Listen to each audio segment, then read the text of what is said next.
Wow, a crazy time. Yes. What are we gonna do about this? We're gonna play music and Yeah, eat. Okay, yeah. sounds good. Sounds good. And drink some wine, maybe. Totally. Okay, Okay. we'll get this started since we're already rolling. Um, okay, officially here we are. Um, we have two of the great artists in the world, Dominique and Emmanuel. I'm not going to waste a lot of time with introductions. We're going to do that in print on the site so that we can spend our time talking like this. We have so much gratitude to Antonio and Alessio and the organizers of this beautiful music festival for bringing us together and celebrating not only the artistry of music this year, but the artistry of food, cooking, creativity and film. Francis Ford Coppola is also part of this. So it's really exciting. I wanted to start by asking you, both of you are known for interacting with an audience. Dominique, as inspired by Chef Jeremiah Tower, as you talk about in your book, Rebel Chef, you like to go out and interact with diners at Atelier Crenn. And Emmanuel, you just like connect with an audience so vibrantly. I've been watching footage of you on YouTube, and you just see this, you can like feel the energy of your performances. Both of you are used to interacting with audiences in that way, and right now you can't. So how does that feel? How are you processing that? Well, Dominique, you shoot first. How do I be processing this? Drinking a lot of wine. Same.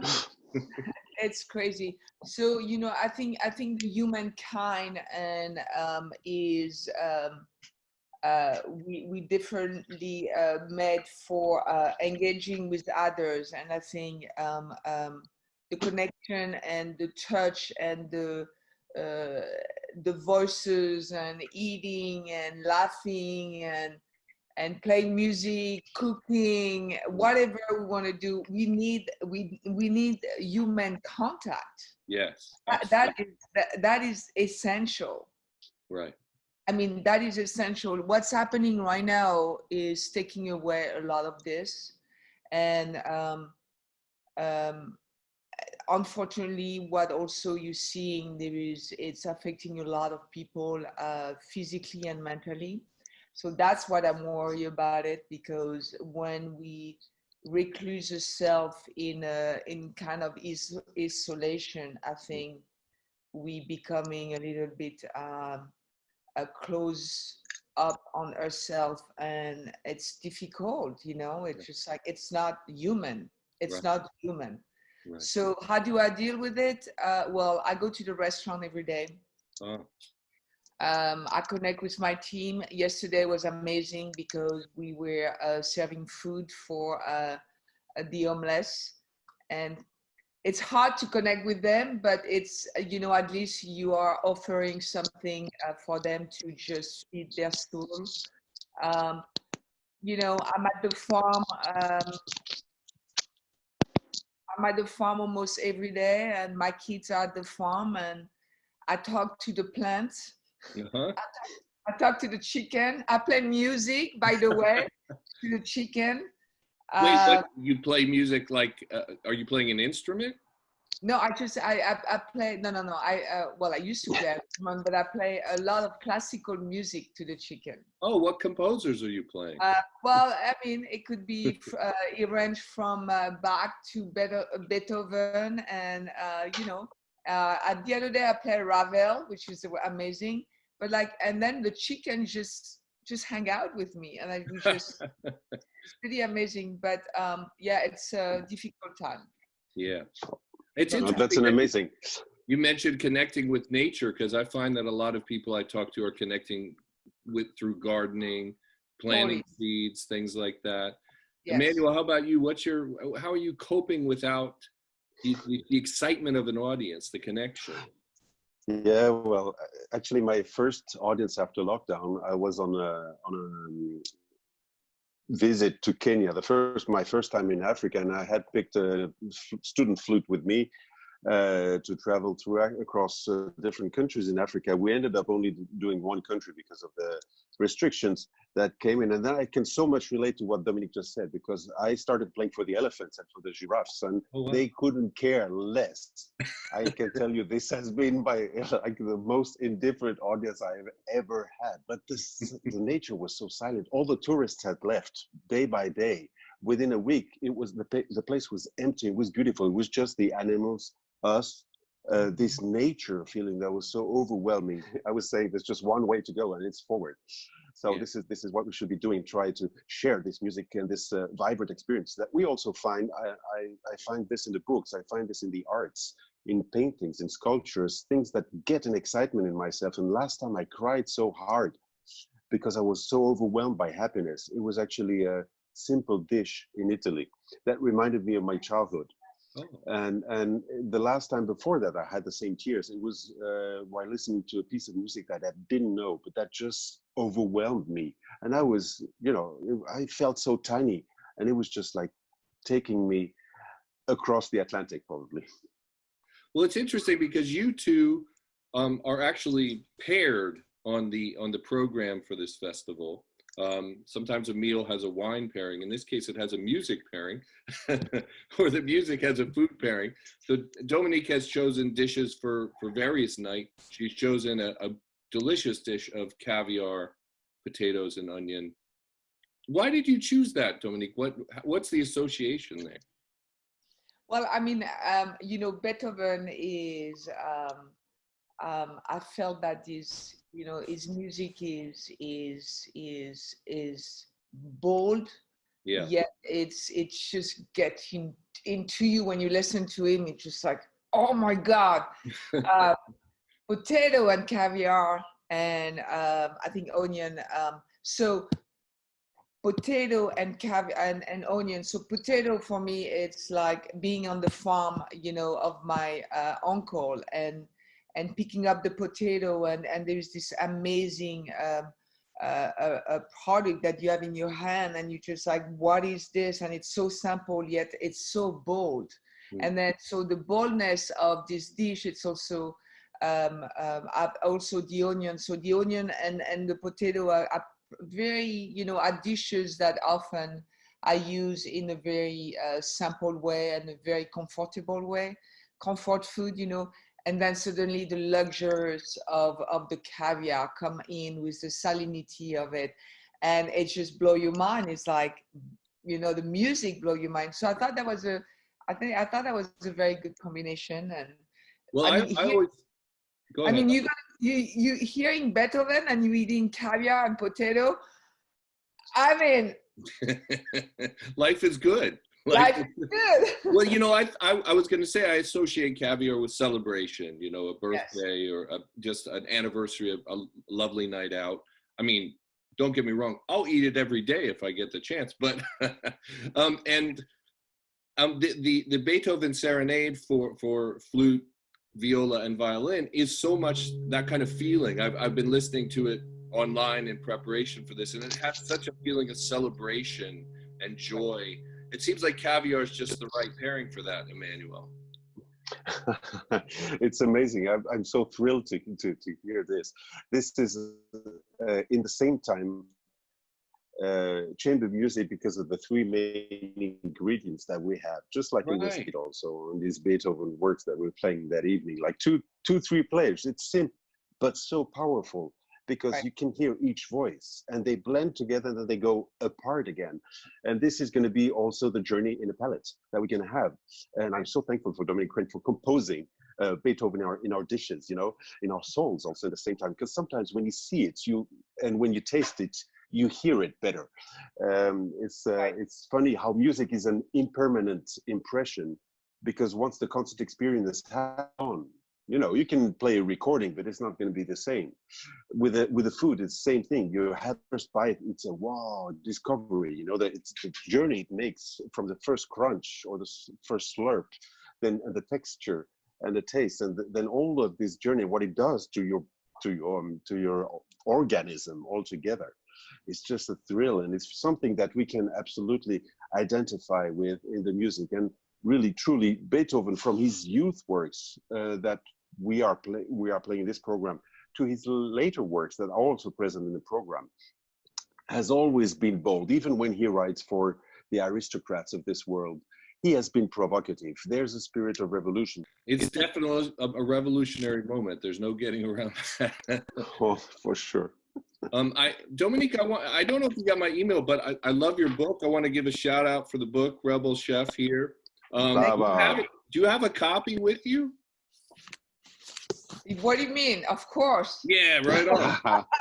Because I sent you a note. I was wondering if you could just read a few lines about the visit to Michel Gras' restaurant. On what page is that? Page 55, where it starts that night at the hotel. I hope people can hear my French accent here. We want to. All right.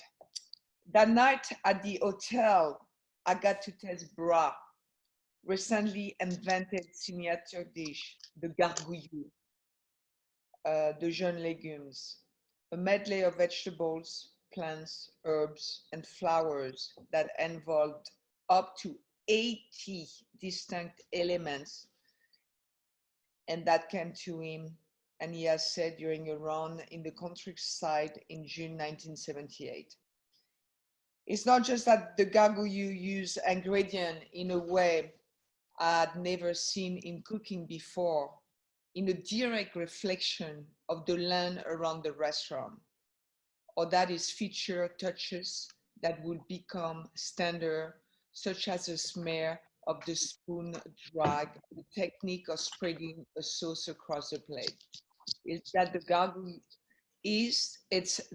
gargouillou did something I didn't know was permitted in fine dining, replacing the traditional meat or creamy heavy dish with stalks, shoots, leaves, and grain in an explosion of color, flavor, and texture. The plate in front of me that evening was like nothing I'd ever seen. Oh my God, I feel that I'm listening to some music and I'm eating something. It's all the texture, you know, the thing is all the texture of life, but the understanding and the nuances of these artists that use the color and the vegetable and the taste to create something amazing within you. It's not just a taste. It just touches every single part of your body. And then this is what, you know, I think I wanted to say that also. It's like, you know, food is like music. If you really pay attention when you pick food and when you cook food, there is a sound that's happening. And, you know, obviously when you play music, you intensify, I think, this feeling of the sound that you're hearing, but I think it's very much connected. Yes. You know? So, anyway. Well, I love that passage because, you know, you talk about how there's flowers, there's chickweed, pink radish, nasturtium, Welsh onion, and right. it seems symphonic to me, that description, you know, and it seemed like this symphony kind of explodes in your head when you first eat there. What age were you when you went there? This was when you were a teenager, or? Yeah, there was like a teenager. I don't remember. I was trying to ask my mom and she doesn't really remember. So it's like, yeah, I was a teenager. But yeah.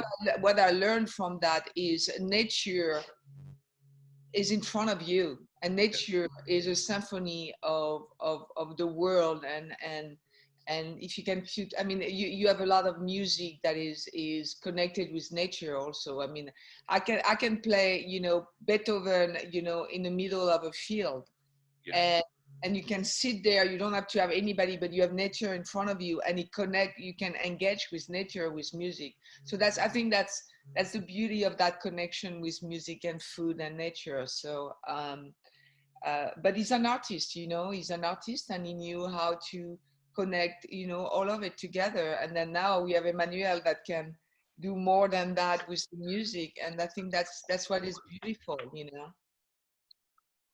You know, Emmanuel, there's something I wanted to ask you about, which Alessio told me about, which you and Daniel Barenboim have started a program to live stream works by, new works by composers online so that people can interact with them now. I thought that was so exciting.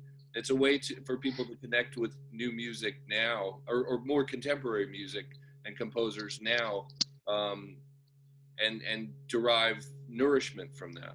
Can you tell us just a little bit about that?